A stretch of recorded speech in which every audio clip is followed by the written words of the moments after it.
Hello students, I am Professor Isha Mendiratha from LG Institute of Engineering and Technology.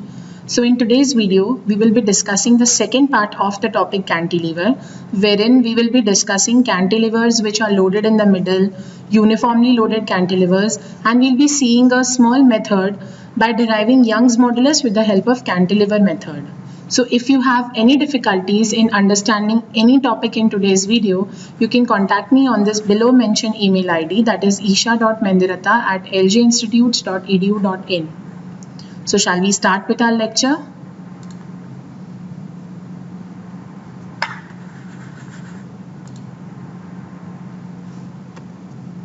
Okay. So let us first understand the topic, that is uniformly loaded cantilevers. What is a uniformly loaded cantilever? Uniformly loaded cantilever in the sense, whatever load you have suspended from the cantilever has to be supported from this rigid support. So this is the rigid support. This indicates the cantilever. The cantilever beam is loaded. It is loaded from the free end, but in such a way that each and every section has a small load W suspended like this. So this indicates the load suspended, that is the uniform load W. But just tell me, what will happen because of this load W which is suspended uniformly throughout the cantilever? The cantilever will definitely bend, but it will bend from the free end. So you are going to find the depression from the free end. So what is the effect of this uniform load in the depression? That is what we are going to study today. Like the earlier video, again we have assumed a section PQ. The length of cantilever is L. This section is at a distance x from the free end, and suppose I say the total length is L. So from the free end, the section is at a distance L minus x.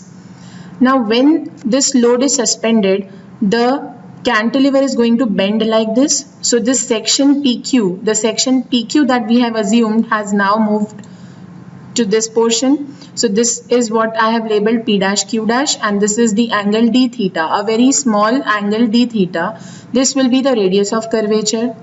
Now I say that W, small w is the uniform weight which is suspended. So I have considered a uniformly loaded cantilever. So per unit length, the weight will be W into L. So capital W gives us W into L. Now this is the weight. This weight acts at a section PQ. The distance where this weight acts is in the center. See, each and every part there is a weight suspended. But what will be the effect of this weight on the section? That will exactly be located at a distance from the free end. If you consider, the effect will be exactly in the middle of L minus x. So we say that the effect of the uniform weight on the section PQ will act at a distance L minus x by 2. You can see this. So bending moment of this section, bending moment, how do you find out bending moment or torque? By multiplying perpendicular distance into the force. That is what is torque, R into F. So we have, this is the force acting, W into L minus x, because we are finding from the free end. So we have considered the distance as L minus x, and where exactly will it act? It will exactly act in the center. So this distance is L minus x. So in the center we have L minus x by 2. So the bending moment will be this force into distance, which gives us the value W into L minus x the whole square by 2. The bending moment of the beam, which we have seen in the earlier video, is Yig upon R, where this term Ig is known as the moment of inertia. So if you want to achieve equilibrium, this bending moment of the beam and the bending moment due to the weight, uniform weight, they both should balance. So we have the equation Yig upon R is equals to W into L minus x the whole square by 2. Now what I have done is I have just taken this section in the next image. So this section P dash Q dash, this is the distance dx we have considered, and this is the angle d theta, and this is the radius of curvature R. So from this distance I can say that the value of this arc, that is dx, will be perpendicular distance into angle. So according to this diagram, I can say that this value dx will be equal to r into d theta. So I substitute the value of r in this equation. So it will be yig. It is dx by d theta. So I just put it in numerator. So yig d theta by dx will be w l minus xd whole square by 2, which implies d theta is equals to w l minus xd whole square upon 2 yig into dx. Next, because of bending, so there's a small depression because of bending along the section, and that is equals to dy l minus x d theta. Let me just show you. So the bending you have to find out. So this bending is at a distance. This is the bending at the section PQ. Can you just see here d theta? So we find this bending, this vertical distance will be the distance L minus x and the angle d theta. So we call this as dy is equals to L minus x d theta, and we already know the equation of d theta from this previous equation. So substituting here, we get dy is equals to w L minus x the whole cube upon 2 yig dx. And this y is the depression we need to find out from the free end. So if I want to find out the value of y from this equation, I need to integrate. So on integrating, we get the equation. Now these terms are constant, and L minus x cube will give us L raised to 4 by 4. Why we can write L raised to 4 by 4? Because we know that x is equals to L, that is what we have taken. So on integrating, we get the value of y as WL raised to 4 upon 8 yig. Now we know that W into L is equals to capital W. So what I have done is I have just written L raised to 4 as L into L cube. So I have small w into L, which I have written as W capital, and then L cube upon 8 yig. So this is the expression which we obtain for a uniformly loaded cantilever. Now if you remember from the previous video, in case of a cantilever which is loaded only at the free end, you get 12 in the you get 3 in the denominator. So that means compared to uniformly loaded cantilever, the cantilever which is loaded only at the free end has a higher depression. So this will give us a lower depression, that is lower bending, and that is the reason uniformly loaded cantilever should be used. So compared to the cantilever loaded at one end, depression is less here. Why? Because here in the denominator we have a factor 8. In the previous derivation we had a factor 3. So definitely this depression is less compared to single loaded or only the cantilever loaded at the free end. Now let us move on to the second one. Depression of a cantilever which is loaded at the middle. Now we will be considering a cantilever which is loaded at the middle. So these are the two edges. These are the two edges on which you rest the cantilever, and you suspend a load exactly in the center. Suppose I say the load suspended over here is mg. So what happens? You will see a sagging in the cantilever, this type of sagging. The length of the cantilever is L. Suppose the weight suspended is mg, that is W. I can say that the effect of this load on this edge is W by 2. Similarly, on this edge is W by 2. So the load suspended in the middle, it puts a weight on both the edges equally. So if the weight is W, on both the edges you will be getting a weight W by 2. So cantilever beam is supported at two knife edges and loaded by weight W in the middle.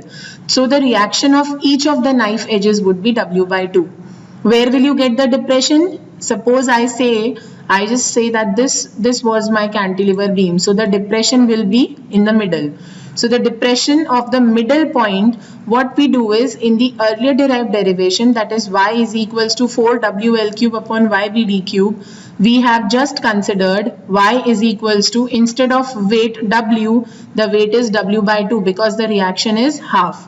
And what is the distance? We take L cube by 2 because it exactly is in the center. So instead of L, we consider L by 2 because the sagging is in the middle. So substituting y by 2 W by 2 instead of W and L by 2 instead of L, we get y is equals to WL cube upon 4YBD cube. Now this is the expression obtained for a rectangular cross section.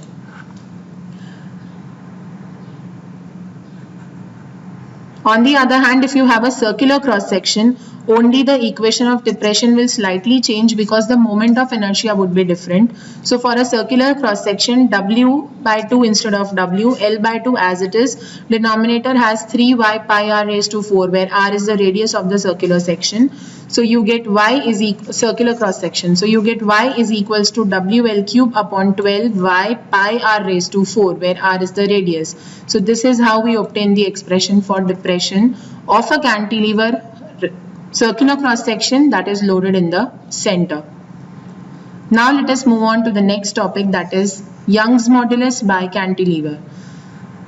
Now we have derived earlier the depression of a cantilever with rectangular cross section is y is equals to WL cube upon 3yig. I have not substituted the value of ig here.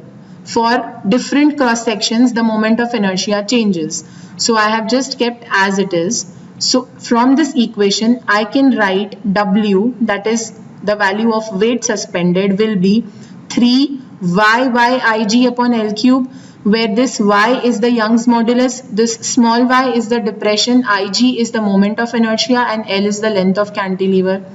So I can say that this equation of weight we obtained, this is the weight which is necessary to maintain the cantilever in equilibrium if its free end is depressed by y. If the acceleration, now what happens if you just suspend a cantilever, suppose you have a cantilever suspended like this. So if you are suspending a weight in this cantilever, what happens? The cantilever will bend. So there will be a certain type of motion. It is bending, then it will restore, then again bend, then restore. So there will be a sort of simple harmonic motion in this cantilever. So, and we have suspended a mass over here. So if the acceleration of the mass suspended from the free end is A, we understand that the force of reaction will be ma. So if there is a mass A suspended over here, if the acceleration is A, the reaction will be in this direction. So this reaction will be m into A. So this ma can be written as minus 3yig upon L cube. Why minus? Because our weight is in this direction, reaction is in opposite direction. So this negative sign indicates the direction is opposite. So the acceleration of motion will be, I have just subjected A. So with respect to the other terms, A will be minus 3yig upon L cube.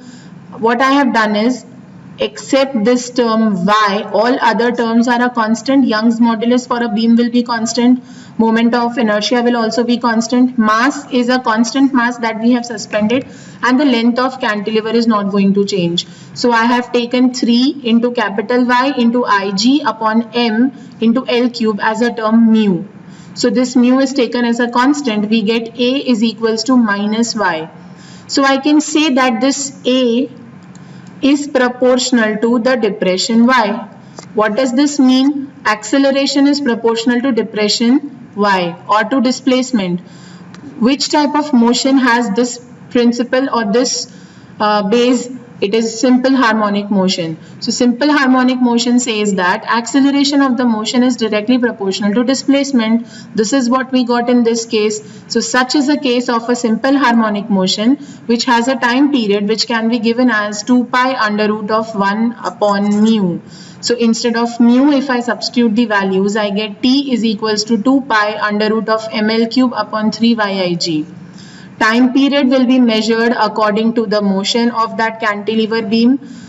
Then Ig is known, M is known, and L is known. So this is how we find out Young's modulus by the equation 4m pi square L cube upon 3 Igt square. So this is the equation which can tell you what will be the Young's modulus of the cantilever beam. So this was all about today's video. Hope you have understood. For any queries, you can get back to me on my email ID. Thank you.